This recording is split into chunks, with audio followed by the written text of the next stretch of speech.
system went a little haywire. Makes me wonder, does somebody working in the bowels of our setup here, are they Rocky fans? Were they tired of us talking about the Rockies so bad? We back? Yep, you're back. All right, back we are here, Terry Norvelle, on a Hump Day edition, the Young and Norvelle Show. We've had a lot of baseball talk. We'll get some college football, college basketball. Not a lot going on in the NFL right now to report. Certainly, we are a few weeks away from not only the Jaguars, but all the teams kind of voluntary minicamp, mandatory minicamp, rookie minicamp, all this stuff coming up in May. Speaking of May, Ben, can you believe tomorrow's May 1st? No, I went by the whole year's. It is flying by, and from a operation standpoint, with regard to our show, a lot of people with regard to our show, they, our advertisers, our marketing people that want to, help our show and market their product, their service. A lot of people, well, yeah, I like doing it in football season. I tell people, I'm like, to get squared away for football season, you better do it now because we stay pretty much sold out. July 1 through February 1. And, Ben, for the last month or so, I've just been thinking, I'm going to jump on, getting this show taken care of for football season. We're still a ways away. We're not a ways away. I mean, you're going to turn around. And, from a football standpoint, the way I market, I don't know how you do it. Yes, it's the off season. And yes, there's a period in June where the NFL kind of gets away from even their offices. They get away for about 2 or 3 weeks. In June, I mark to me, football season and time to prep your show and get everything lined up for this coming 2025 season. To me, it's 4th of July. After the 4th of July, because think about it, those camps, the NFL camps start opening up mid to late July. Yeah. They start playing preseason, and I know they're down to 3 games. They start playing preseason early August. Did you see when the Hall of Fame game is? It's July 30th or something. Are you serious? Yeah. Yeah, perfect. You made my point. Yeah. It's insane. I've never seen it start in July. Yeah, and that's even with only 3 preseason games now. But you just made my point. You think, wow, we're way away from football. We are not way away from football, guys. I'm telling you. Tomorrow is May 1st. May will fly by. June will start hitting the dog days a little bit. You pop up July 4th. Once we put the old birthday to bed, right? 4th of July? Dude, 5th of July, it's game on, man. SEC, by the way, SEC media days are like July 17th, football media days. And like you said, that Hall of Fame game is when? July 31st at 8 p.m. And that means those 2 teams get to practice about a week ahead. The Lions versus the Chargers. Right? They're allowed to practice a week ahead of everybody because they play that game, right? Yeah. Yeah. It will be here before you know it. That's one of the reasons why it helps when we have one of our local teams, such as the Florida Gators, make a deep run in basketball. That basketball tournament, man, if your favorite team makes a run, and certainly if your favorite team wins the basketball tournament, NCAA basketball tournament, that gets you all the way through early April. The Gator basketball team just basically erased an off-season month for the Gator fan.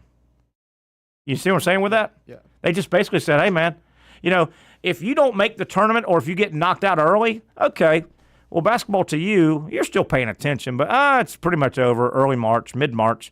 Florida took it all the way through, what was that, April 7th was that Monday that they won it. So if your team has a basketball run in March Madness, man, that eats up another month. That's beautiful. It is beautiful. Hey, speaking of NFL, do you remember you're a Dolphin fan. You got your Dolphin shirt on. What did they do? Did they do much in the draft? Did you really mark it? A lot of D linemen. Got a lot of D linemen. Yeah. The only 2 fun picks is Ollie Gordon and Quinn Ewers, but that's not really a fun pick. I mean, Gordon will be. He'll be a nice back. Yeah, he'll be like our power back. Yeah, Gordon's a nice back. Oklahoma State, I believe. Yeah, nice player. And when you say fun picks, obviously that's kind of the way I describe the big uglies, the big sexies. So a couple big sexies. Quinn Ewers is an interesting pick to follow. Did you follow him much? He was a massive high school recruit, signed as a 5-star with Ohio State. Remember that? Yeah. He went to Ohio State. Yeah. And it looked like I guess was he going to play behind Joe Burrow maybe or Well, and Burrow got out of there. yeah, Burrow No, who was it? He was going to. I'm drawing a blank, but I can see the guy. He was going to be behind the number 2. It looked like, and he didn't want to wait his turn, so he takes off and goes to Texas. And remember, he got in the game early, a big game against Alabama, and got hurt. Right? He took a helmet in the back. He was good in the Alabama game too. And took a helmet in the back, right? Yep. And that kind of slowed him down more. But he's an interesting. He didn't play bad at all in college. But he never played like that 5-star. He had flashes. Yep. Especially in the Alabama game. Once he got hurt, it was like that's when it was bad. Yeah. But yeah. He'll probably be our backup. He's better than Skylar Thompson was for sure. I would think. Yeah. Right now, I remember that Skylar Thompson kid was Kansas State or somewhere. Yeah. Yeah. And just a guy. Skylar Thompson's one of the reasons why I always caution the NFL before they expand. They got to go find some quarterbacks. I mean, there's not enough quarterbacks to go around. He started a playoff game for us. Isn't that amazing? Yeah. And Skylar. we not almost won, but yeah, we put up an okay fight versus the Bills. Yeah, yeah. If we had 2, maybe. So they went heavy defensive line. Did the Dolphins? I can't remember. Drafted the second guy out of Michigan. Why am I blanking on his name? Oh, Grant. Yeah, they got the guy Grant, who I like a lot. Yeah, and then we got Jordan Phillips, and then we got another defensive tackle. And then he's like a 5th-round pick. Yeah, that Grant guy was good. He got overshadowed by Mason Graham a lot, but he was a nice player. Yeah, and then we got another O-lineman in the second. We didn't have a 3rd round. We got the guard out of Arizona. Were the Dolphins hurting on the defensive line? Yeah, our defensive tackle was bad. We drafted 3 defensive tackles. Jordan Phillips, him, and then another guy. Do you remember? I can't remember where Jordan Phillips went to school. No. I don't remember off the top of my head. Yeah, so they went heavy D-line. 3 D linemen, guard. I think we got, and that's basically it. Well, we got a corner from the Gators. Marshall? Did they get Marshall? Jason Marshall? Yeah, that's right. He went there. If I'm correct on this, and correct me if I'm not, I think with tomorrow being May 1st, 2 weeks from tomorrow will be May 14th. Yeah. Right? And isn't that the date that those girls came on the draft and said they're going to release the schedule? Yeah. So we're 2 weeks away from the schedule. That seems early. Am I wrong about that? It seems like it's early for the NFL to release it. I don't know. I just feel like May 14th. May 14th. That's 2 weeks from today, I guess, right? Is it today or tomorrow? Yeah. I don't know for a fact. It seems like that's early. I'm fine. It gives us more to talk about. And you remember last year's schedule release? Remember week 1? Who was it? It was Ravens. Week 1? Oh, for the Dolphins, Jags. Oh, thought you were talking about the first game. Week 1, Jags, Dolphins. Yeah. I thought you were talking about the very first game. I thought it was like what a weird game that was too. Oh yeah, Javon Holland won us that game. And really, the second half, the Jaguars kind of dominated that thing. Oh yeah. And fumbled into the end zone, the right? whole game, yeah. That's when Javon Holland, I think it was on ETN, wasn't it? I think it was ETN that fumbled it. Yeah. Javon Holland punched out. That's the only play Javon Holland had. If I remember the game, obviously it's a long time ago, the first game of the season. Game started out, first game of the year, NFL kickoff, first game of the year, down in Miami. Dolphins started out well, and then the Jaguars took over the game. Yeah. Jaguars took over the game and really were running away in the second half, weren't they? Yeah, I mean, it was obviously a close game the whole time. And then, am I correct? Fumble in the end zone. Miami gets the touchback and throws a deep pass like the next play. To Tyreek Hill. Did he score? I can't remember. It was a long. Yeah, I think so. Yeah. I think that's the game Tyreek Hill got like the ticket thing or whatever. Yeah, long completion right after they fumbled in the end zone. Ooh. I mean, you think about it, you just get tackled if you're ETN, you're still within 3 points. You're getting a field goal. Yeah, I think they were ahead when that happened. Might have been. Might try to put it away, right? Yeah, I think it was to put it away. And that might have put it away. Yeah, 7 more points right there. Yeah. Not only do they fumble, they don't get a field goal. And if I remember right, even the field goal there would have made it a tough Dolphin comeback. I think it would have been a 2-possession game. Yeah, it would have been tough. And they hit, I want to say, the very next play. Yeah, I think you're right. If not, it would have been like 2 or 3 plays after. It was basically that Tyreek Hill long ball. Ooh. The only good Tyreek Hill play of that season. Yeah. Basically. Is that right? Yeah, basically. I mean, had a good season. Going back to baseball, some of these getaway games, Braves still trail 2-1 now in the top of the 7th I know it's very early, but man, I'm just telling you, the way this thing's playing out with the Rockies, if you are going to fancy yourself as one of the top teams in the NL, and the Braves are trying to chase people down right now, and I know it's very early, you don't want to give away a game to the Rockies. You got to go. The Braves play them 6 times, 3-3. You got to go get those wins, man. Oh, yeah. You got to go get those wins. Dodgers still holding on down in Miami, 4-3. Why do we point out the Dodgers and the Braves? Well, they play their second series coming up Friday, Saturday, Sunday. This time it will be in Atlanta. The Dodgers absolutely roughed up the Braves.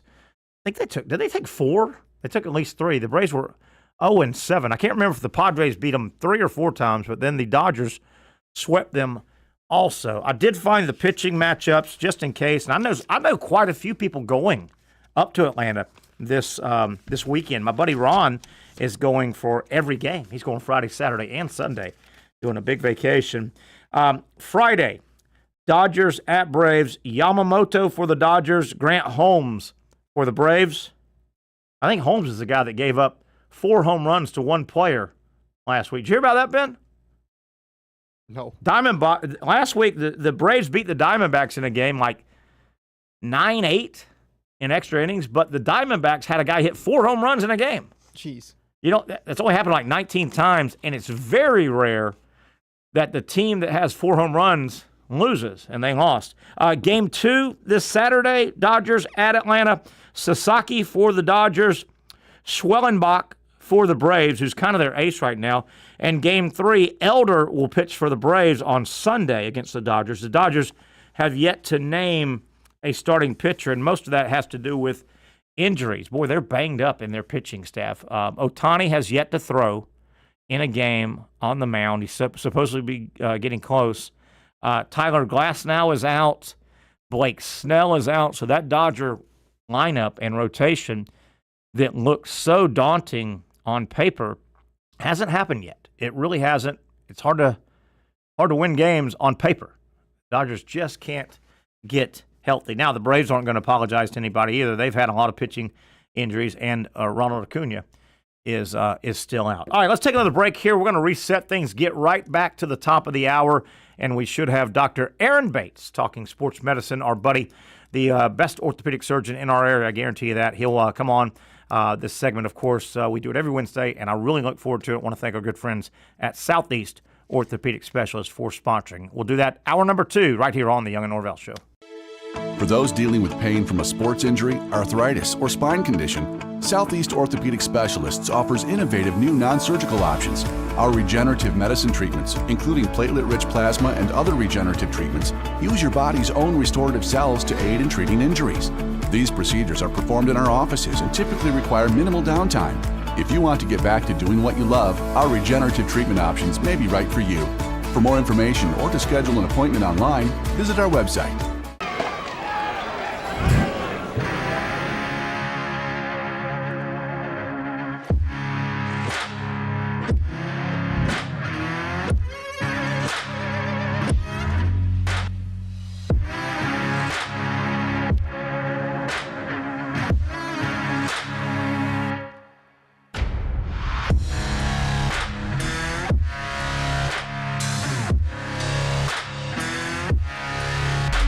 Finally, a family atmosphere, kid-friendly restaurant with a real sports bar feel. Bricks Jack's Beach features all of that and a large, climate-controlled covered patio with misting fans and heaters for all seasons. Mix in an extremely diverse menu that features the most quality and affordable steak at the beach, and there's no reason not to enjoy your next lunch, dinner, happy hour, or big sporting event at Bricks Jack's Beach, 300 2nd Street North in Jacksonville Beach. See you at Bricks Jack's Beach.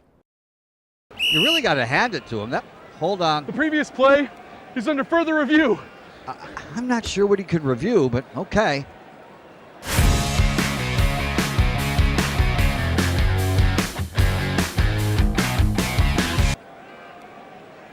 Sure has been a while. Dine in at Hurricane Grill and Wings for the football season. Well, there he is. Oh, what is that? Hey everyone, everyone, Olivia Tasley here from Action Sports Jax to tell you all the different ways you can watch our new 24/7 network. 3 easy steps. You don't even need a pen and paper to write it down. Step number 1, download the app. Search Action News Jax in your app store, either on your phone or your smart TV. Then, once you're on the app, click on that little drop-down menu in the upper left-hand corner with the 3 little lines. That'll show you these options, and boom, right here, click Action Sports Jax 24/7, and you will be brought to our continuous stream channel. That app can be accessed through all these different platforms, whether you have Roku, Fire TV, Smart TV, Apple TV, or Google TV. You can find our app. Now, if you don't have access to the app, don't worry, we still got you covered. We're across all social media platforms, from Facebook, Instagram, X, YouTube, Twitch. We have a podcast channel. Plus, check out our short reels on our TikTok. Action Sports Jax 24/7. It's on all the time and everywhere. It's a new logo, new branding. With Bold City Heating and Air, it's an old school approach. One of the few locally owned and operated air conditioning businesses left in Jacksonville. It's hot, Florida in the summer. You can't do much to avoid it, but you can keep cool with Bold City Heating and Air. It's every customer counts kind of service, from when these trucks have pulled up to my home over the last couple of years and when they pull into your driveway as well. From communication to pricing to the actual service, everyone at Bold City Heating and Air cares about you. You know who is coming to your house. You know they will be well trained, and they will respect your home. Air conditioning convenience at boldcityac.com. Stay cool while it gets hot. Bold City Heating and Air can help. Don't get caught sweating all summer. boldcityac.com, and they have financing to help. New systems starting at $110 a month and $50 off any repairs. Stay safe, stay comfortable with Bold City Heating and Air at boldcityac.com. Homegrown in your hometown. Okay, let's kick off the second hour here on a Wednesday, Hump Day edition. Weeks flying by to me, man, and the month, just chalk up another one, man. I used to enjoy saying, hey, April, you've been fun. You didn't do anything wrong, but you got to get out of here. We're getting closer to college football season. But man, these months fly by. Tomorrow is May, right? Tomorrow's May 1st, right, Ben? Yep. Goodness gracious, May 1st. We were just walking it down a moment ago as we welcome you back to the Young and Norvelle Show. Terry Norvelle here. I want to thank Patrick Young. He was on earlier. And we are scheduled to have 2 guests. Our Wednesday standard guests are, of course, Dr. Aaron Bates from Southeast Orthopedic Specialist, and also Brent Beaird around 5:30, catching us up on all things college football, college basketball, portal, and stuff like that. Speaking of college football, I want to get some news out that we had earlier. Jordan Travis, former Florida State quarterback, who was drafted last year by the New York Jets, he has announced he is retiring from football. That gruesome leg injury he suffered in really a meaningless game against North Alabama a couple of years ago, he just can't come back. So a little bit of a sad story. Jordan Travis will go out really carried off the field. He will go ahead and retire. I guess that's more of a rest of his life, quality of life kind of thing. Just couldn't get that leg injury. What a shame. I don't think he was a and Ben, you remember Jordan Travis, right? Oh, yeah. Kind of an athletic quarterback, FSU. Bumped around, I guess, at Louisville first, then went to FSU, and he kind of figured out the college game. I don't think he had much of an NFL future, but you still want to see a guy give it a shot. There was a little bit of time where, like, Justin Fields was on our team that people thought that he might get a start, but I guess the Jets probably knew about him possibility retiring. Yeah. Before the offseason even. So yeah, what a shame. Probably knew, but yeah, there was a little bit of time where people might have thought he could have a chance to be a starter, but yeah, what a shame. Have you followed this Bill Belichick weird story? I mean, and I know it's easy to jump on 72-24. Okay, that on the surface, okay, we get it. The age is the age, right? The age difference, we get that. But then the weird, creepy factor has kicked in. Did you see how the 60 Minutes interview played out? And the young girl's kind of like a, what do you call it that handles the puppets, the marionette? Puppet master, marionette, just kind of, she's a young kid kind of directing the interview. I mean, this guy's a multiple-time Super Bowl winner. He's dealt with the media times 1,000, right? And then it's weird. It's weird. I hope what I'm going to say is no factor, but from outside looking in, and certainly if you're North Carolina, you got to ask yourself, hey, Bill, man, can we talk? Are you into this thing called coaching the North Carolina football program? Am I looking way ahead? Does it look like he's in? Is he all in? I don't know. It's a weird situation for sure. I mean, it's weird. It really is. I mean, it really, really is. And I'm not here to tell, adults are adults, right? I'm not here to tell, but I can get by the age thing, but it's the way they're conducting themselves with each other. Man, it's a weird story. And if you're North Carolina, I know, man, I might, if I'm one of the big boy trustees or something, I may be calling Bill and say, hey, Bill, man, listen, are you all the way in this thing? If I'm North Carolina football program and North Carolina's athletic program, I'm going, Bill, this is a big deal to us now. If you just jumped in this thing all willy-nilly, right, Ben? I mean, that's fair to say, right? I'd be saying, hey, man, we're paying you a lot of money, and we are resetting our football program around you. I'm not saying you got to go win us national titles. That may be off the scope of realism, but are you into this thing? I mean, oh yeah, definitely fair. Because, isn't this, and I don't know if this is good or bad, but isn't this Belichick 24-year-old girlfriend, isn't this going to be the college equivalent of Taylor Swift and Kelsey? Right? Oh yeah. In a little bit different way, but you got to believe there will be cameras glued on her in this, right? In the stadium. Yeah. I mean, if you're the network of choice that game, you dedicate a camera. You find her and put a camera on her, don't you? From afar. Oh yeah. I mean, and you've got to wonder, and this is fair. I mean, we've had coaches with their families on an on-field interview post-game, but man, that's going to be a creep factor, isn't it? If there's the 24-year-old girl cuddled up under Bill Belichick's arm at the 50-yard line, and again, I want to be fair. It's fine, when you hold your kid in your arms or your wife gives you a kiss, but normally a big you're gonna have Belichick. Hell, by next football season, he may be a year older.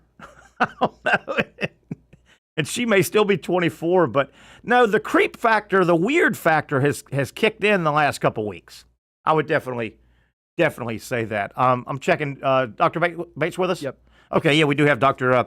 Aaron Bates here from Southeast Orthopedic Specialist. Remember now, for all the services they can provide, if you've got orthopedic needs yourself, somebody in your family, you just don't know where to turn, and you're in pain, somebody you know is in pain, go to the best. There's no need to delay it.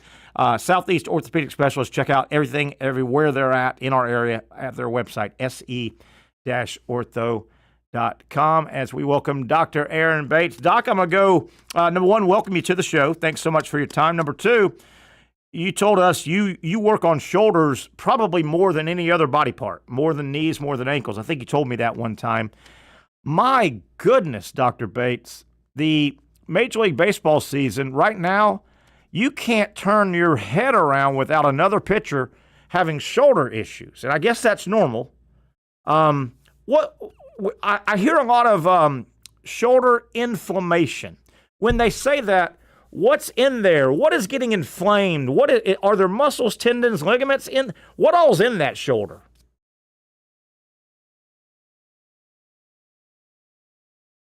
And Doc, we're not hearing you. Go ahead and hit your volume again. There we go. I think not yet. Ben, is that us or him? Hold on, we'll try and get Doc's. I think it's him, but let me make sure I have everything right. One second. Let me see if Ben can catch us up here, Doc, and see if it's on our end. We want to hear this. I'm perplexed about the shoulder. What all's in there, man? Everywhere I turn, everything I read in Major League Baseball right now, another pitcher's going out with either structural damage in the shoulder or I'm hearing inflammation like crazy. Doc, let's try it now. Ben, you think he's on? I think he should be. Yeah, we're still not hearing Doc. I'm not. Ben, are you? I'm not. We'll figure it out here. I No, promise. I believe it's his end because it's not picking up. Okay, Doc's saying no, so Ben, I'll let you produce here. Yeah, it's not picking up. I'm on definitely mine. not the guy that I'll just pick up the laptop and throw it. While we're getting Doc on, Glasnow, Snell, 2 Dodger starters out with shoulder injuries, inflammation, and I'm just perplexed. I just don't know. Obviously, I'm not medical. I don't know what all's in the shoulder. I don't know if these are muscles getting inflamed, are these ligaments, tendons, and several other. There we go. I think I heard. Did I hear Doc? There you go. Can you hear me? Yeah, you sound good. Go ahead, Doc. I don't know if you heard me. What all's inflamed shoulder issues? What all's in there to get inflamed? Yeah, so typically it's the rotator cuff that gets inflamed. It just gets overused and, and it could be from anything, just overthrowing, over batting, over swinging, over Yeah. moving out. If you have some inherent instability, because most pitchers or overhead throwers, their shoulders are pretty lax already. Yeah. And so if you can't keep the humeral head stable within the socket or on the glenoid, it's almost like a golf ball on a tee. Okay. It's going to overwork the rotator cuff muscles that are the dynamic stabilizers of the shoulder. And that's where you get the overuse type of injuries, the rotator cuff tendonitis and all of that. Would a doctor ever go to try and determine, okay, do you have pain in your shoulder? Talking about a pitcher, just a general pitcher. Okay, he comes to you, says, you've got pain in your shoulder. And trying to decide, is that a usage issue or have you changed mechanically? Are you throwing? Would a doctor ever go and look at a tape? When a pitcher says, "Hey, first half of last year I didn't have a bit of problems," would you go look at a tape then and now to ever say, "Hey, it looks like you're overstriding," or did you pick up a new pitch, or would that never be used to find out if it's structural or mechanical, kind of? Right. Typically, that isn't done. I'm sure maybe on certain levels that may be tried, kind of looking at it before and after and see if there's anything there that you can put a finger on why certain pitchers or why this particular pitcher started having some shoulder inflammation. Yeah. But it's not that uncommon to have. I mean, as the shoulder gets fatigued, you tend to break down your technique. Yeah, and Doc, you've probably known enough pitchers in your athletic career or professional career. Almost all the pitchers I know or have known, they swear by long toss, and their off days, they think you've got to throw that ball and stretch that arm. Right, long toss is a big thing, and that's on days they're not pitching in a game. Yeah. In a game. So it's weird. I think that they feel like it stretches out the all the soft tissue around the shoulder, which I think is okay. Long soft toss is okay. Yeah. I mean, it's better than pitching, throwing 95-mile-an-hour fastballs every day. But yeah, I think that's okay to a point, to an extent. So if the arm is already inflamed and you're doing that, you may be doing things detrimental and may kind of hurt you getting back to play. Have you ever followed, and there's a real line of demarcation, if that's the right phrase, between some of the Japanese pitching approach and the American, North American kind of pitchers on this side of the world? The Japanese think work. They preach throw. On this side, different concepts. There's a concept of the stronger you are, the less fear you're going to have. Yeah. And then there's a concept if you try to overtrain, then that could be a detriment to your soft tissues. Yeah. Yeah. And so I really don't know which one's best. It's always evolving. I saw an injury this week that I just these muscles I don't remember reading have given pitchers issues over the years I've followed baseball, and I want to throw it your way. There's a pitcher in the bigs named A.J. Minter, and it looks like he might be out for a while. And his team was talking about he had, on his throwing arm, obviously, triceps issue, his triceps. And then they led into the same article giving him lat muscle, the lat muscle. And they were tying the triceps and the lat. And I haven't heard, are those related in the same area? Do they feed off each other? And Doc, have you heard much about that with a pitcher? I've never heard those muscles mentioned with a pitching arm issue. Well, certainly those muscles are used with pitching, with throwing. You don't hear about them a lot. Probably hear more about the triceps than the lat. Yeah. And I mean, I was looking into that, and I really don't know why or what they were talking about with the possible surgery that he may need. Yeah. Is it on the triceps? Is it on the lat? It was confusing. It was really confusing. Very confusing. If they just said, okay, he had a tear of this tendon or muscle or whatnot, then I obviously I would know what was going on. Yeah. They kind of keep it hush-hush a little bit. But as far as the two muscles and how they work, they kind of work in concert and in the same direction for the shoulder. So extension of the shoulder, and we call it adduction. I mean, the tricep doesn't do as much adduction or bringing the arm to the body, but the lat does. And so like lat pull downs or pullovers or something like that, you're using both the lat and the tricep. So they do kind of work in concert and work together. So I can see how if one was injured and the other, had to take over, that one could get injured as well. But very confusing.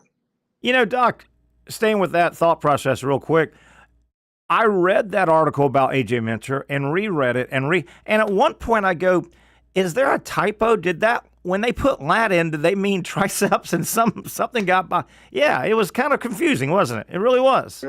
Yeah. It was really confusing. A little spinoff. We've talked about this. I remember Patrick was on with us one time a year or so ago. We talked about this. I just want to revisit it. We're talking about a lot of arm injuries. We're jumping right into the heart of baseball season now, college and major leagues. Looking from afar, I watch a lot of college baseball. I watch Major League Baseball. Doc, to me, and maybe they're doing it post-game now, as opposed to in-game. But I don't see as much ice in the dugout when pitchers come out of game. Remember the old days? A pitcher would come out of the game, he would sit on the bench and root his teammates on. Yeah, but I mean, with ice, he would barely get sat down, and there was a whole bunch of ice. Is ice not a thing, or is it just maybe a little bit later now, or am I just I don't see the ice like I used to. Yeah, definitely ice is still a thing. I think it just may be a different timing at this point. Try to, when somebody's warm, you kind of don't want to cool them down if they're going back out. Yeah. You just want to keep them warm, right? Yeah. Do whatever you can to keep them warm. I think that's more of the concept. And then post outage, or post game, you go back into the training room and you definitely get ice down then. Yeah, definitely. But you remember the days, man. A guy would come out of the game. He would sit down. He'd have it may be 101 degrees. He'd put his jacket on. He'd leave his throwing arm out of the jacket while the trainer is wrapping 100 pounds of ice. I mean, immediately. You don't see that much. Even at the college game, they used to do that a lot. I don't see it that much. It must be a little bit of a different trend or theory. Yeah, I think like I said, things evolve. Yeah. And so I think they're looking at recovery and what you need to recover and timing and all of that. So they're doing this all the time. And the amount of analytics that goes into baseball, it transcends into the medical part as well. So I think they're looking at how can we get a player to recover as quickly as possible and as safely as possible. I've always marveled at how those pitchers, or just any athlete, but the pitchers, I think they get used to the ice. Man, to me, it's hard. You got to get past that certain threshold. Man, it's so damn cold, right? Yeah. And you got to get past that threshold because that's when it really is knocking down that inflammation, right? But man, it's hard to get to that threshold, especially if you don't do it very often. I think if you do it all the time, is that how they do it? Used to it. Yeah, a little bit. You know, a lot of times in the old days, they would put their arm, they'd be out in the back locker room next to their locker, and they'd dip their arm in a bucket, a whole big old tub of ice. Oh, that's cold, man. Yeah, you see guys now, some just jumping in their whole body in the whole ice baths. What do you subscribe that? The whole, man, what about the shock to your system, man? That's tough. Yeah. I don't know if there's really been any true studies that show that, that works better than just icing a certain body part or not doing it at all. Yeah. I mean, I could be wrong, but I haven't heard of that. Last thought with Dr. Aaron Bates from Southeast Orthopedic Specialist. Remember, se-ortho.com. All the locations, all the times, every way they can help you out. If you've got anyone, yourself, somebody you know that has orthopedic needs, go to the best. Check out all their locations, their times, se-ortho.com. Let's wrap things up with Travis Hunter. Certainly, at some point, he's going to try, it looks like, to play two positions. I wanted to ask you a question. I don't know if you've had a chance to look into it or know it off the top of your head. When you're thinking Travis Hunter and playing, 80, 90, 100 plays in an NFL game, which is rare. People just don't play two ways in the NFL. They're going to try to do that with him. From a fatigue factor, have there ever been studies, Doc, that you know of that have looked into, are athletes is a fatigued athlete more susceptible to an injury than a more fresh athlete? And you see where I'm going with Travis Hunter. Yeah, there's been plenty of studies out there that show that that you get fatigued, your technique breaks down. Interesting. The muscles are tired, and so you can't really protect the tendons and ligaments around the joints, so you can get more sprains and strains and ligament injuries and all of that. And it kind of goes back to, these one sport athletes growing up. Now, before you used to play different sports, so you're using different muscles, but now you're playing one sport all year round. And we know that there are greater injuries because of that. Yeah. Because you're just using that those couple different muscle groups in the same way, they get fatigued, your technique breaks down, and you tend to get, more involved injuries. And so it goes the same way with, say, the Travis Hunter going both ways and playing so many plays each game. Now, it also depends on the condition that the athlete is in as well. Right. And so he may be able to do it. Yeah, and I think one thing that may help him is it's not like he's getting to the NFL and the NFL people are saying, Travis, man, I think you've got the skill set to play two ways. Let's try to start. He's done this a long time. That's got to help him a little bit, right? I mean, this isn't anything thrust on him at 22 years old. I think he's a guy that has stayed on the field through junior high school, through high school, obviously in college. So that's got to help him as well, right? It helps him tremendously. Yeah. I mean, he's kind of, everybody's got, your normal way your body works, and he's been doing it the whole time. If anybody can do it, he's can do it. Yeah. Right? If there's anybody out there, because he's always done it. Do you think we'll see anything unique on the sideline on the plays that he's out? Will he be doing?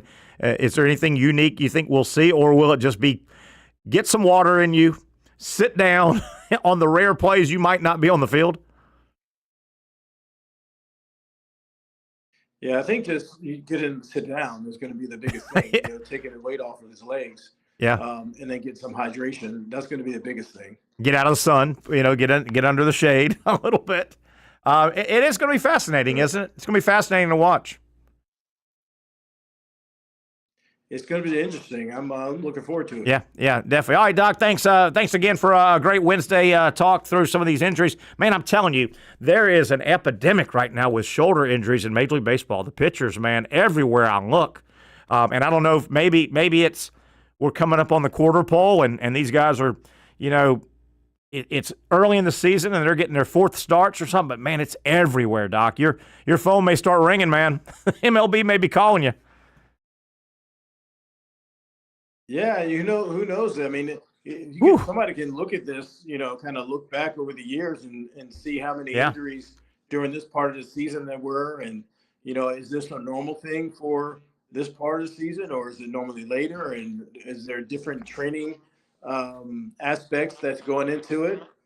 Yeah. That's interesting. Yeah, I'm telling you, Doc, I don't think I'm making too much out of this. And I follow baseball a decent amount. Man, it seems like there's a lot of shoulder issues out there. All right, Doc, good job. We'll get together next Wednesday. I appreciate everything you do with the show. As always, have a great rest of your day. Take care of your rotator cuff.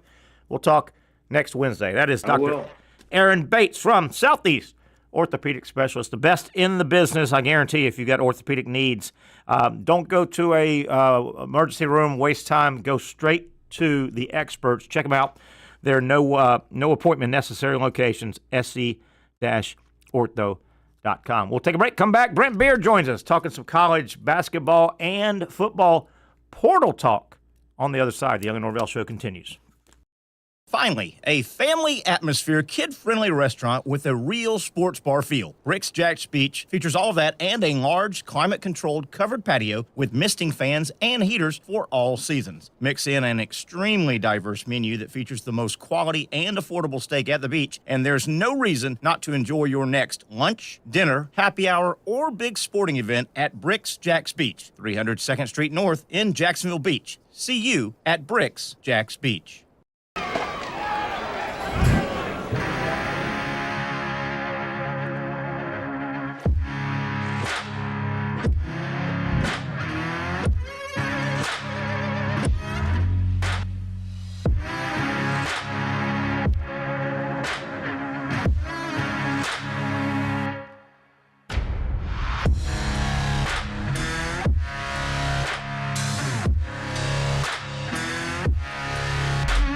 For over 20 years, Southeast Orthopedic Specialists has been providing the highest level of orthopedic and spine care to patients throughout Northeast Florida. Now, we're making that same great care even more convenient with Southeast Orthopedic Specialists Direct, a walk-in clinic where you can be seen for pain or injuries with no appointment needed. Staffed by orthopedic physicians and specialists, we offer everything from diagnosis and treatment to imaging and bracing, all with no appointment needed. For more information, hours, and locations, visit our website. You really got to hand it to him. Hold on. The previous play is under further review. I'm not sure what he could review, but okay.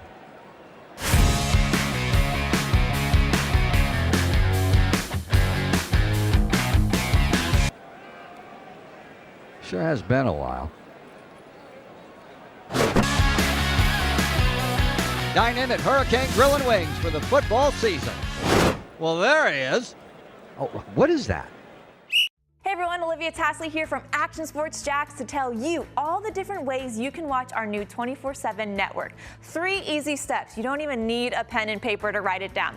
Step number 1, download the app. Search Action News Jacks in your app store either on your phone or your smart TV. Then, once you're on the app, click on that little drop-down menu in the upper left-hand corner with the 3 little lines. That'll show you these options, and boom, right here, click Action Sports Jacks 24/7, and you will be brought to our continuous stream channel. That app can be accessed through all these different platforms, whether you have Roku, Fire TV, Smart TV, Apple TV, or Google TV. You can find our app. Now, if you don't have access to the app, don't worry, we still got you covered. We're across all social media platforms from Facebook, Instagram, X, YouTube, Twitch. We have a podcast channel. Plus, check out our short reels on our TikTok. Action Sports Jacks 24/7. It's on all the time and everywhere.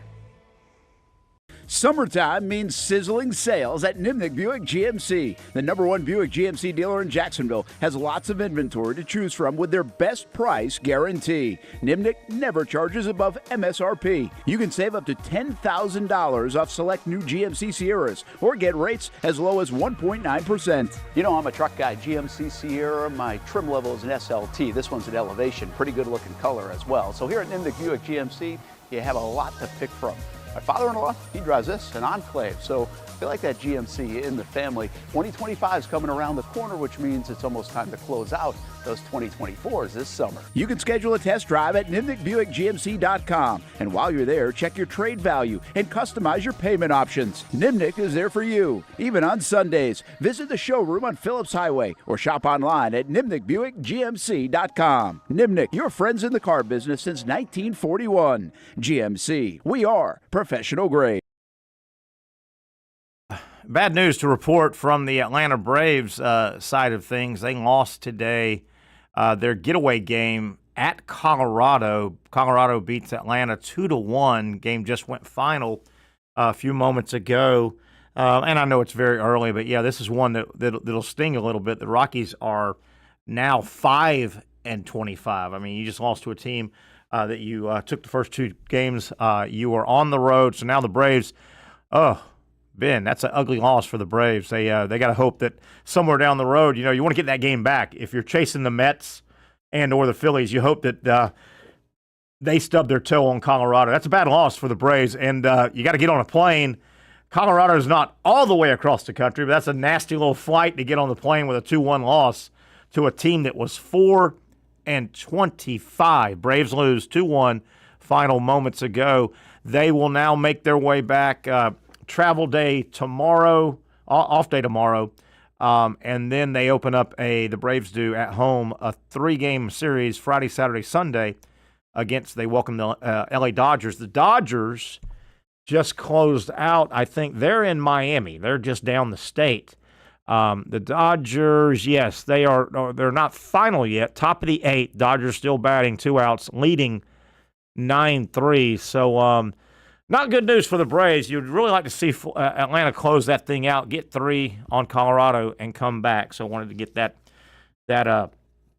score out there for our Braves fans. Some other Major League Baseball news and notes before we get Brent Beaird on. The Yankees, we talked earlier. Did you see yesterday the Yankees did it again? Second game this season, and we're early in the year. The Yankees have led off a game with their first 3 batters all hitting home runs. Home run, home run, home run. Second time. That is a record in Major League Baseball. Ben, speaking of baseball, do we have the catch? Yep. Can we? Let me set up real quick. This was just a nothing special with the game, but who was it? I guess Varsho, the center fielder for the Blue Jays, is playing, and I think they're playing the Orioles. I can't remember who it is, but this was from last night, I believe. Guy up the bat hits a bomb to straight center field. And, Ben, let's see if we can play that. Watch this catch. That he seems to normally There's the drive, center field, straight center field. Falls, stumbles, somersault, and catches it. Savannah Bananas-style. And look at the picture. Hey, man, thanks a lot. Look at the center fielder, Varsho, I believe his name is. And, Ben, if we can tee that up one more time, what a catch. What a catch. Guy just gets all of it. What is that, 400? Falls, rolls over. And did he catch that ball? Just sticks his glove out. Have you seen the Savannah Bananas highlights? You know what I'm talking about? Yeah, and they do the funny, silly things like that. But here it is one more final time. What a circus. Loses sight of the ball. Barely turns his eyeball to catch it, I guess. Catch sight of it, and then sticks his glove out. Great catch. Yeah, what an insane catch. What are the if he tried that 100 times, could he do it again? Maybe like once. Could he do it again? Maybe once out of the 100. What a catch. So that was kind of neat from baseball. Yankees hitting 3 home runs to lead off a game. Second time, that was kind of neat as well. You wonder, will the torpedo bat controversy come back up? I don't think so. A lot of the guys the opening week for the Yankees that hit a bunch of home runs and had a bunch of hits that started a lot of the torpedo bat controversy. A lot of those guys have just tanked it. I saw a stat with about 4 guys batting 200, so the bat has not helped them a lot. It's been fun a little bit to track Paul Skeens. I think everybody likes the flamethrower for the Pirates, Paul Skeens.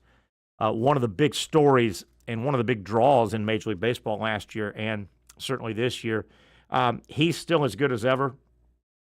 But yesterday, another Pittsburgh Pirates shutout loss. They had 3 shutouts last week, and they were just recently shut out again this week. Oh, Paul Skeens, if you can somehow get out of Pittsburgh before you just pitch your guts out. A topic I want to bring up with Brent Beaird, but I want to throw it out. It's college baseball related, but boy, college baseball has turned into the sport every year now matters more and more. Obviously, college football is the big deal.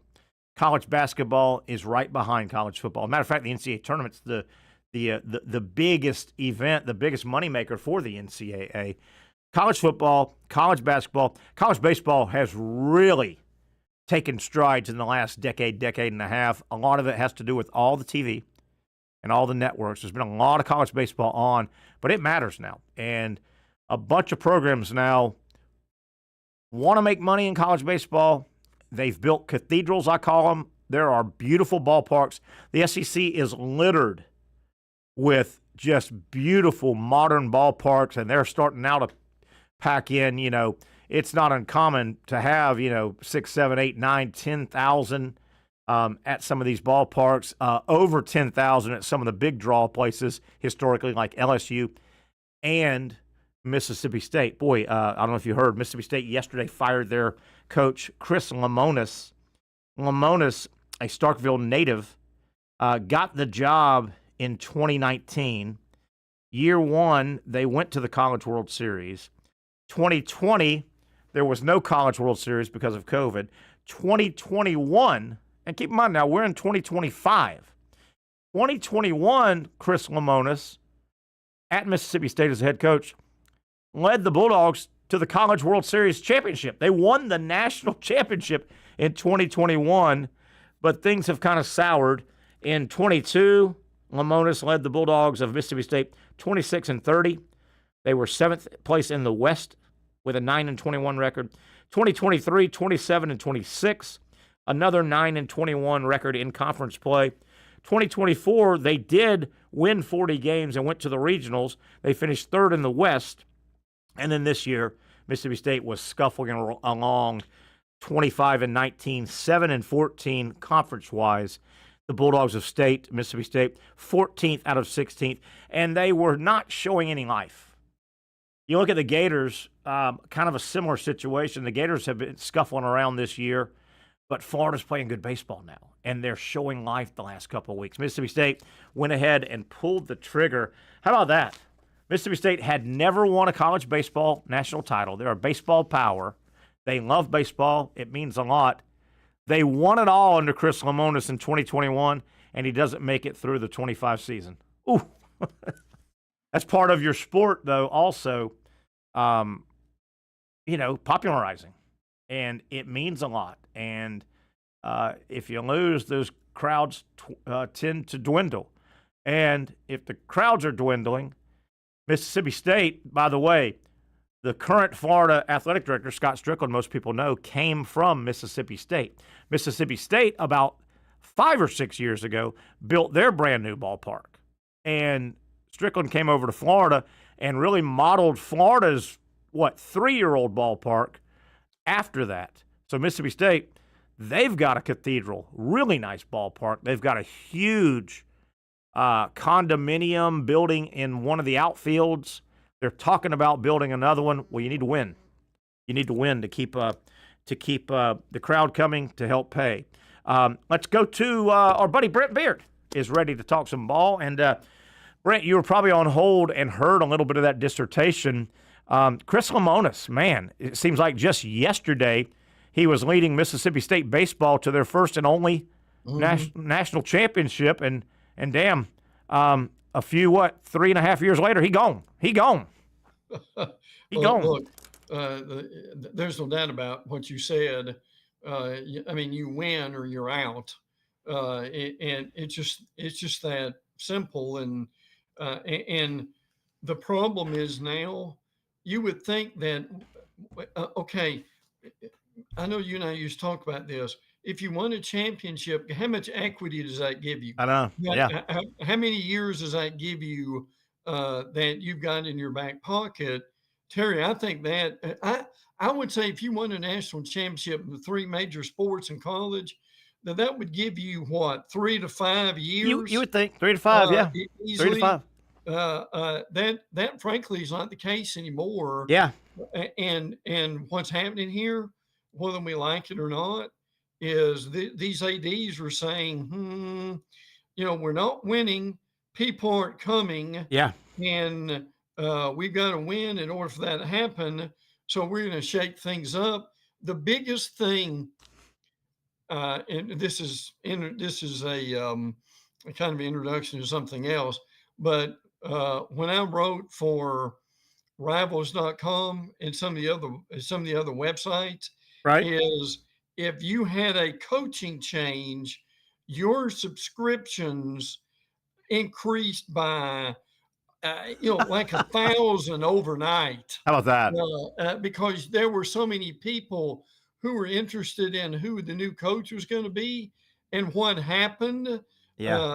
So it's money not only for the athletic departments, but it's money for a lot of other entities such as the media too. Yeah. And you and I both know media can fire people. I agree. I'm just telling you, if they don't like you for whatever reason, you can be gone a year or two earlier than you normally would have been. Yeah, and the media can, I'm not accusing people of doing it, but the media can and has caused groundswell. Groundswell can get you out, man. Groundswell turns into a tsunami, and a tsunami can come in and wipe you out. Wipe you out. Yes, you're real quick. Your columnist can do a column, and say, okay, this guy's. It's time for a change.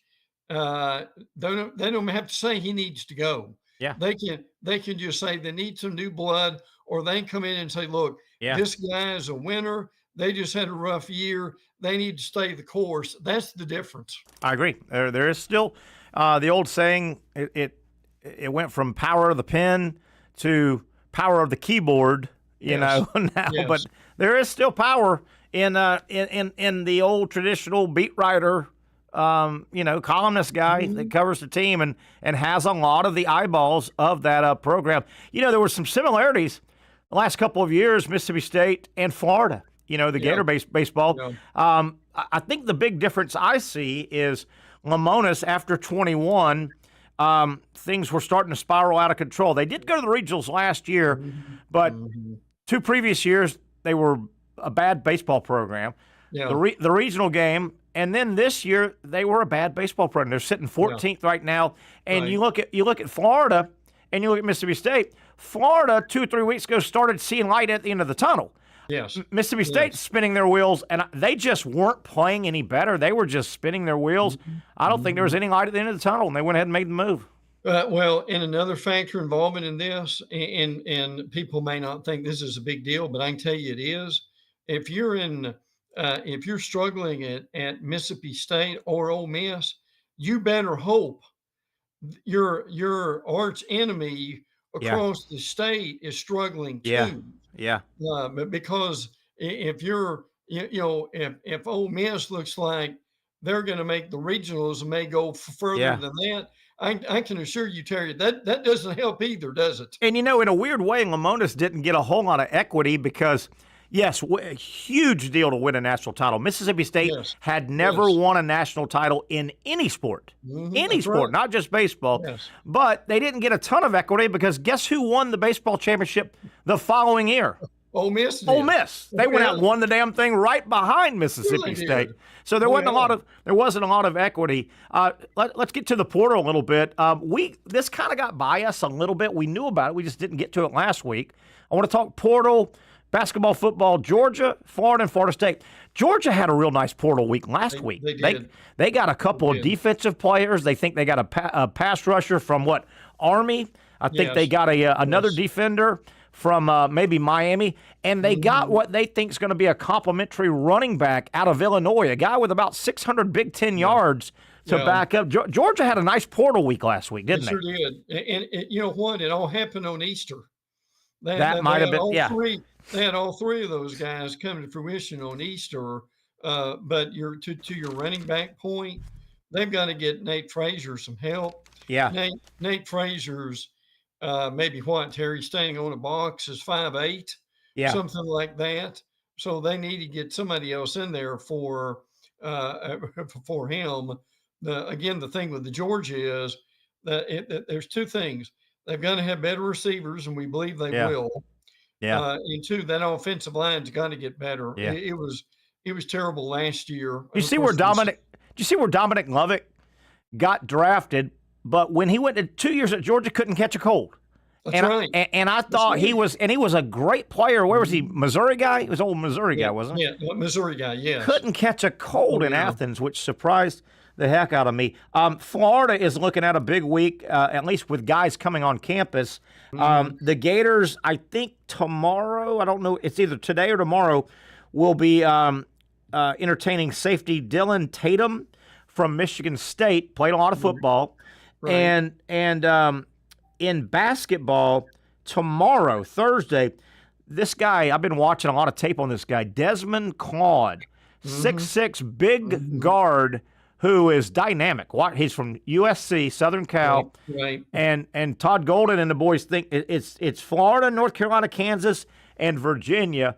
Boy, this could be a big double dip for Florida. Get a safety that can play out of the Big Ten and a point guard that's 6'6" now.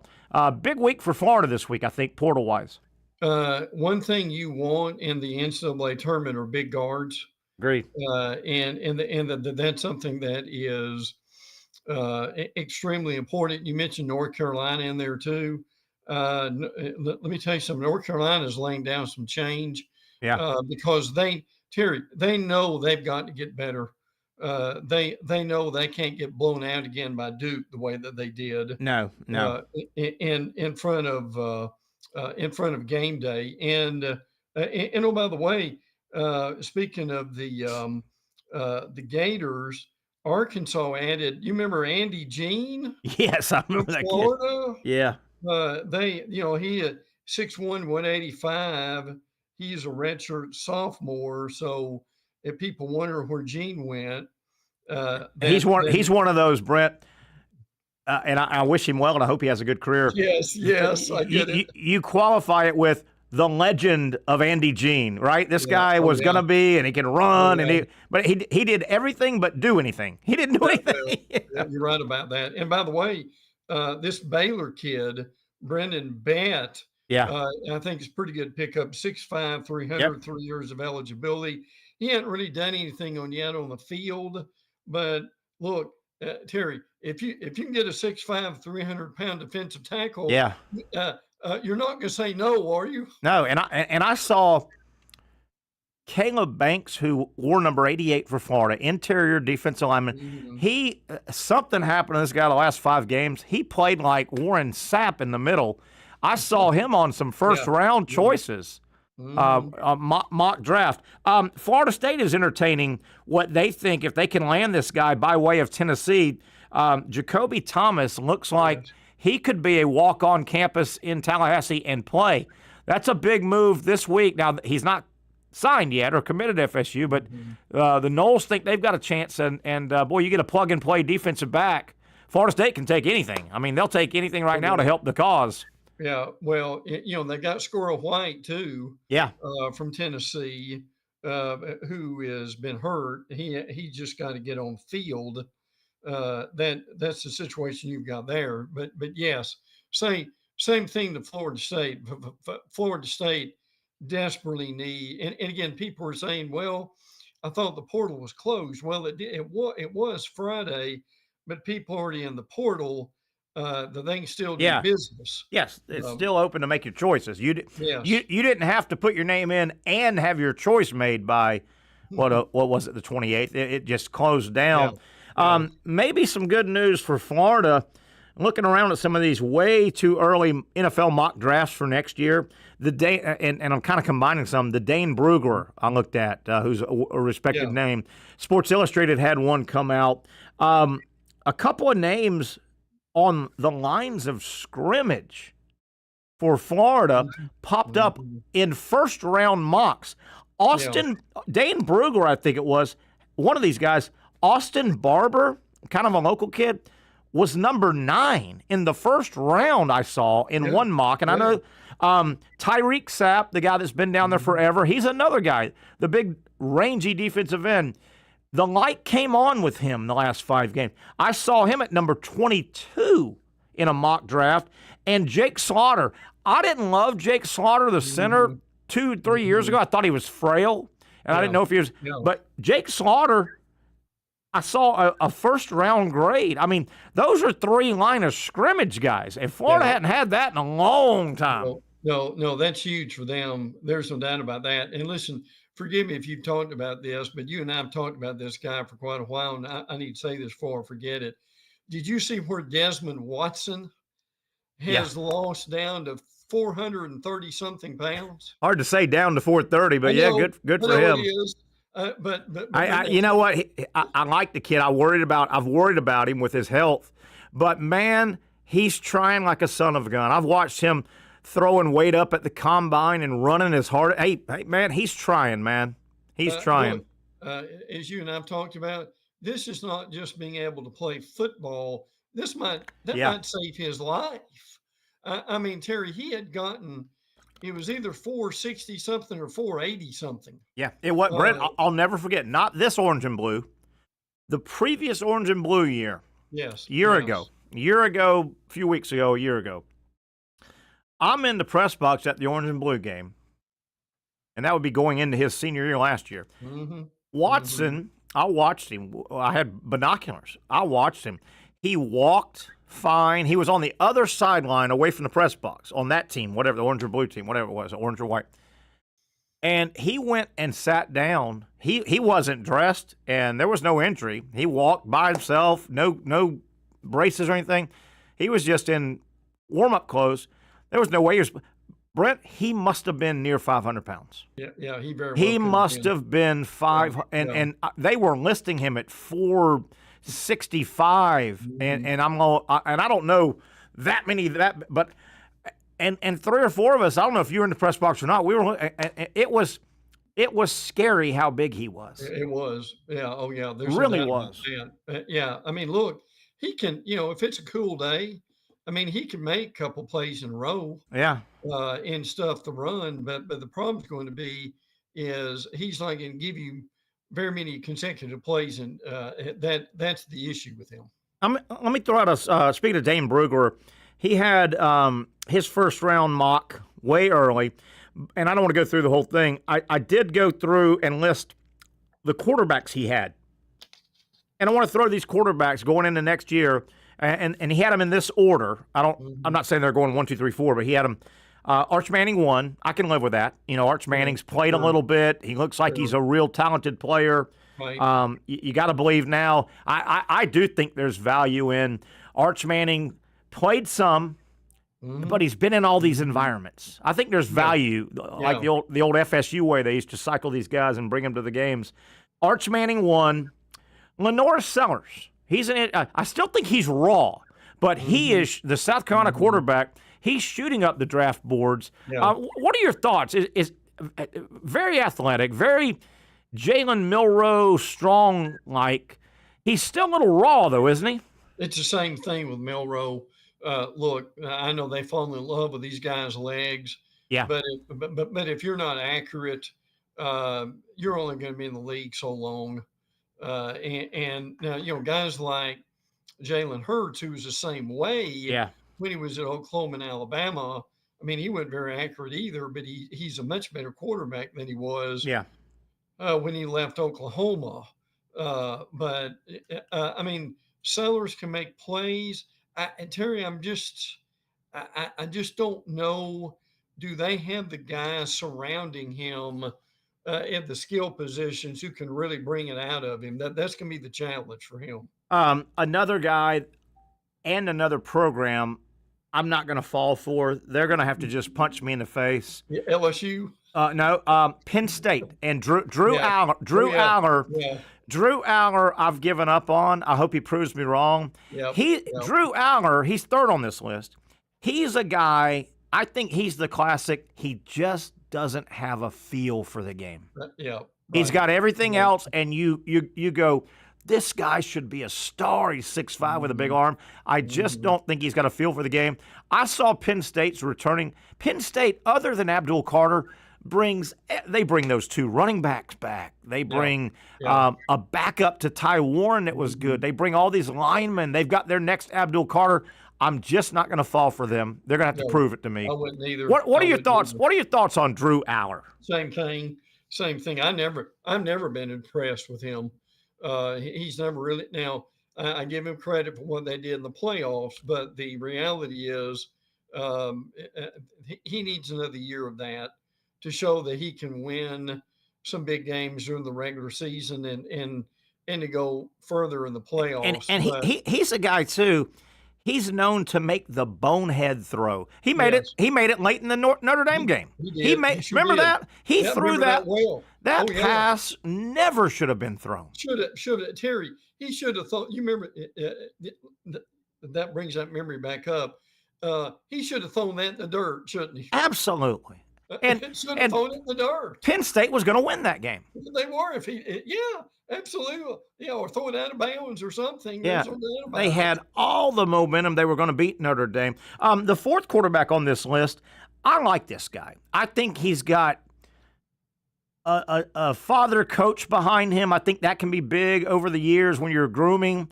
I saw him in person last year get harassed and get knocked around, and he got up and just made throw. I like Nussmeier at LSU. Yeah, oh yeah.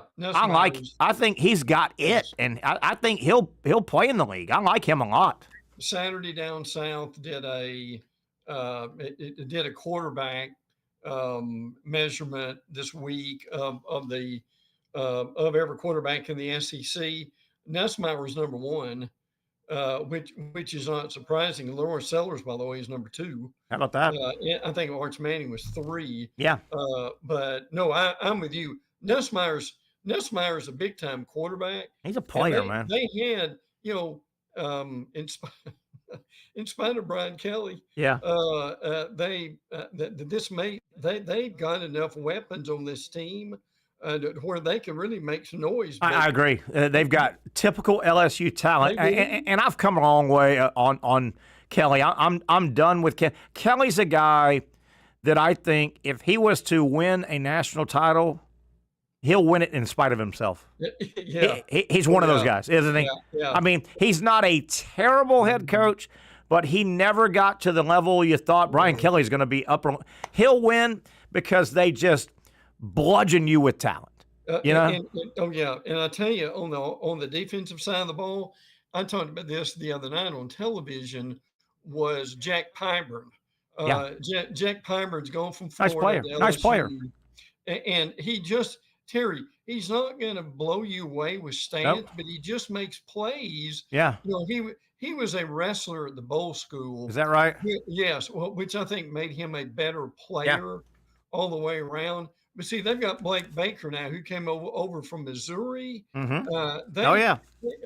They may actually be able to do something this year, and I believe they begin at Clemson, and they have not won it. They have not won an opening game. I know in the last 5 or 6 years, which is just bizarre. It's been horrible. That just takes the wind out of your sail, and they should have won 2 or 3 of those. Definitely better team. No question. Better. I'm with you though. I think, I hear Gator Nation. Oh, Pyburn, blah blah blah. I thought he loved the game. He made a business decision. I think Jack Pyburn's. I think he's a good ball player. I think he is too. He may have read the room on rush end at Florida and thought, hey, I want to go somewhere else. It does amaze me. 2 minutes left here, but it does amaze me over the years of following the SEC. LSU, if you really think about it, LSU should have been in the rotation the last 15 years with Georgia and Alabama. They should have been. It should, from a raw talent standpoint. Yes. It shouldn't have been Alabama, Georgia, Georgia, Alabama, Alabama, Georgia. It should have been a 3-team. LSU has pissed away more talent on their roster. They truly have. There's some basically offensively. Oh, God. Terry, let me mention this before we go. The big story of the day was the website On3, owned by Shannon Terry, buying Rivals.com, and that's not all, doing a partnership with YahooSports.com. Listen, when I first got the business, I wrote for Rivals. and Shannon was he kind of was overseeing it. And man, when we were all green as grass, no one even knew what the website was. Yeah. But I'm just telling you when, and I'm not saying there's anything nefarious about this, but when you have 2 websites like that now, and almost 3, Terry, you virtually control the flow of information as far as in college sports. Yeah, that's big, isn't it? That is big. It's humongous. That is really, really big. And I'm looking forward to, more of a one-stop shop, man. And you know what? There's nothing wrong with that either. No. 20 seconds. This week in sports, back in 1961, Wide World of Sports debuted.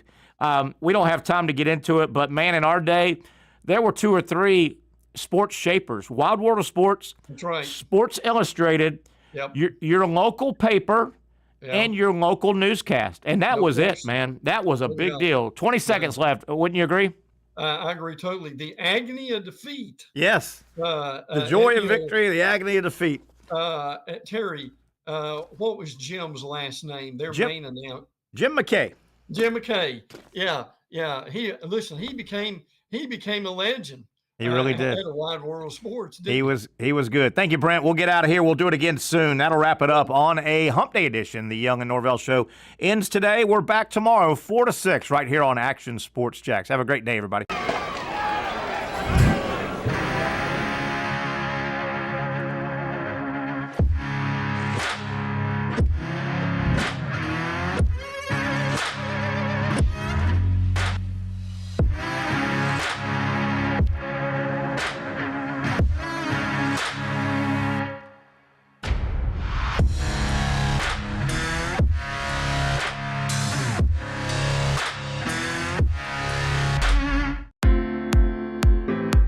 At Southeast Orthopedic Specialists, we know pain and injuries can stop you from doing what you love. This is why our board-certified orthopedic specialists offer the latest in both non-surgical and surgical treatment options and create a treatment plan tailored to your unique lifestyle and goals. So, whether it is a sports injury or that nagging pain that's keeping you from doing what you love, our team has the right treatment for you. For more information or to schedule an appointment online, visit our website.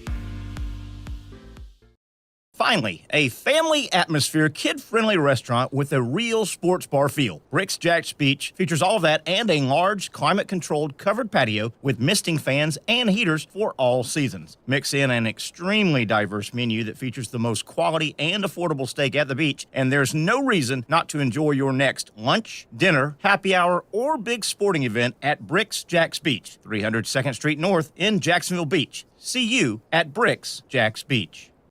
You really got to hand it to him. Hold on. The previous play is under further review. I'm not sure what he could review, but okay.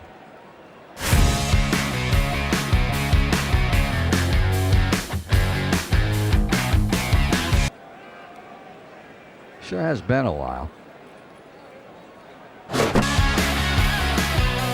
Dine in at Hurricane Grill and Wings for the football season. Well, there he is. Oh, what is that? The Action Sports Jacks 24/7 network is streaming. I'm Stuart Weber, and I'm here to teach you a nice 3-step process on how you can watch all your favorite programming from the Brent and Austin Show every weekday 10 a.m. to 1 p.m. or the Cup Date with me. It's fantastic. We talk NASCAR. It's a great time. Wednesdays at 1 o'clock. All right, first step, easy. Download the Action News Jacks app. You probably already have it downloaded on your phone, so you might already have that one taken care of. Step 2, see that stack of pancakes up there? You click that stack of pancakes, and it's going to bring down step number 3, which is a full screen of all the different streams that you can click on, including the Action Sports Jacks 24/7 stream. You click that, the video's rocking and rolling on your mobile device, you're watching all the shows you want to, and you're having a good time. You can also do it on your smart TV with the Action News Jacks Now app. I do it on my Samsung TV at home. It's a great way to watch it on a nice, large screen for all the content. That's the Action Sports Jacks 24/7 network. Hope you can find it. You trust CGC to make your water great, and now you can trust CGC with your plumbing needs as well. Fast, convenient scheduling, licensed and insured. A quick call away at 904-552-1242. You never know when you're going to have an issue with a shower, toilet, or maybe it's a sink that sometimes is easy to fix. All right, let's be honest. I'm not fixing anything. I'm totally staging this because when I have a plumbing problem, I call CGC Water Treatment and Plumbing. Trained professionals, transparent pricing, customer satisfaction. Small problem or even a bigger issue. Maybe you need a new tankless water heater or something a bit more intricate. The experts with 25 years of experience at CGC Water Treatment and Plumbing can do it all. Call 904-552-1242 or visit cgcwater.com. That's 904-552-1242 or cgcwater.com. CGC Water Treatment and Plumbing, an authorized independent Connecticut dealer. Florida license number CFC 1432579.